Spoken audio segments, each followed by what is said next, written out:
हे दोस्तों, नमस्कार। मेरा नाम है विश्वास वाड़े। बाय प्रोफेशन में बिजनेस कोच हूँ। इस यूट्यूब चैनल को अभी तक आपने सब्सक्राइब नहीं किया, लाइक नहीं किया है, शेयर नहीं किया तो करना जरूरी है, ताकि आपको नई नई सेल्स टिप्स, नए नए बिजनेस वीडियोस आप तक पहुंच सके। आज का जो ये सीरीज चालू है जिसका नाम है इफेक्टिव सेल्समैन, इसका ये 7वां एपिसोड है और मैं इसमें अलग अलग सेल्स की टिप्स देता हूँ जो कि मेरी सेल्समैन 365 बुक में से है। वो टिप्स अगर आप आपके डे टू डे सेल्स के प्रोफेशन में यूज करते हैं तो आपका सेल्स का क्लोजिंग रेशियो डेफिनेटली बढ़ सकता है और आप में एक अच्छा बदलाव आ सकता है।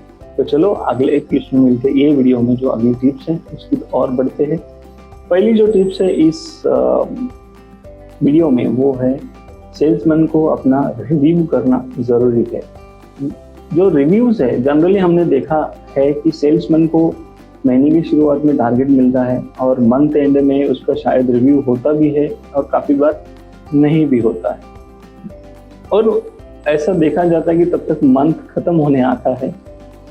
कई कंपनियों में ऐसा देखा जाता है कि लास्ट के वीक में रिव्यूज करते हैं और जो मंथली टारगेट दिया था महीने की शुरुआत में वो 10, 20, 30, 40% दे के खत्म हो जाता है और उसका असर, हर एक सेल्समैन का असर उस कंपनी पे भी होता है, क्योंकि कोई 10% अचीव करता है, कोई 20%, कोई 50%, कोई 60% और कोई 100% भी करता है। बट ओवरऑल कंपनी का जो टारगेट होता है वो अचीव नहीं होता है इस केस में।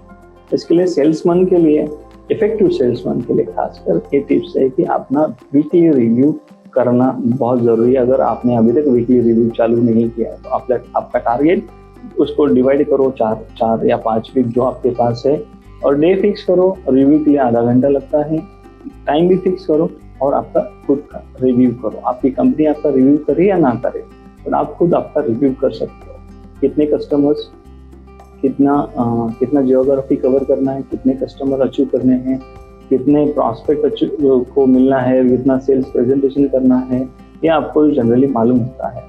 उसके हिसाब से आप उसको क्लोज कर सकते हो। अगर टारगेट अचीव होने वाला है तो भी आपको पता चलता है और टारगेट नहीं अचीव होने वाला तो भी आपको पता चलता है। अगर आप वीकली रिव्यू आपका करते ही है तो डेफिनेटली आप एक अच्छे सेल्समैन जरूर होंगे। अगर आप वीकली कर रहे हैं तो डेली करना भी एडवाइजेबल है, बट बहुत बार अगर आप मंथली करते नहीं है तो डेली करना नॉट एडवाइजेबल। उस केस में 4 दिन के बाद ये सब नाटक बंद होता है। तो वीकली इज मोस्ट इफेक्टिव। अगर डेली करोगे तो उसका फायदा डेफिनेटली होगा, बट रिव्यू करना जरूरी है। दूसरी जो टिप्स थी इस वीडियो में वो है कि आप एक सेल्समैन हैं तो आपकी कामयाबी ही आपकी कंपनी की कामयाबी है। इसके लिए आपका सेल्स का टारगेट उसको सीरियसली लेना जरूरी है और अचीव करना जरूरी है।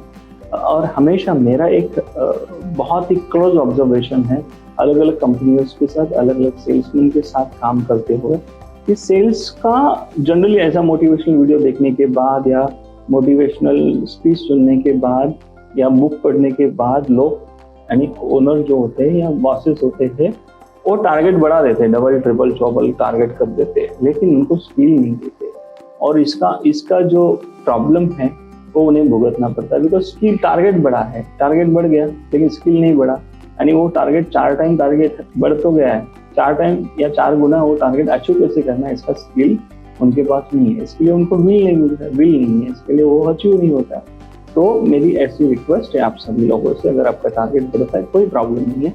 हर एक चीज अचीव करने के लिए उसके कुछ पैरामीटर होते हैं, कोई भी गेम के रूल्स होते हैं। रूल्स अगर आप समझते हो या उस स्किल को अचीव करते हो तो आपका टारगेट अचीव होने में आपको बहुत ही हेल्प हो सकती है।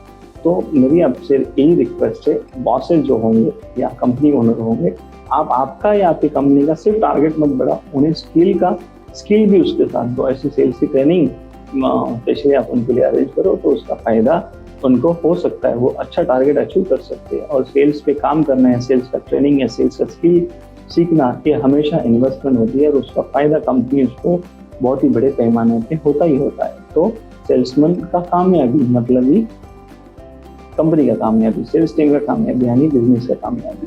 तो सेल्स टीम पे काम करना बहुत जरूरी है, स्किल पे काम करना जरूरी है, तभी आपका टारगेट और अचीव हो सकता है, टारगेट अचीव हो सकता है।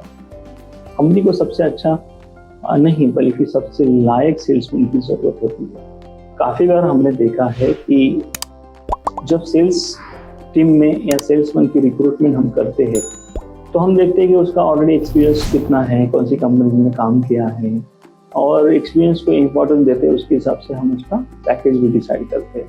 बट सेल्समैन कंपनी को, कोई भी कंपनी को सबसे अनुभवी या सबसे बेस्ट सेल्समैन की जरूरत नहीं होती है। कंपनी को जरूरत है लायक सेल्समैन की, जो कि आपके आज के कस्टमर को समझे, आज के कस्टमर की नीड समझे, आज के कस्टमर को हैंडल करने का तरीका समझे। तो लायक सेल्समैन को आप सिलेक्ट कीजिए इंस्टेड ऑफ बेस्ट सेल्समैन ढूंढने के बजाय। बिकॉज बेस्ट सेल्समैन हमेशा आपके पास टिकेगा, इसकी कोई गारंटी नहीं। बट लायक जो सेल्समैन है ना, उसके पास स्किल होता है, या उसका उस टाइप का बनावा होता है, या उस टाइप का वो कुदरती वैसा होता है।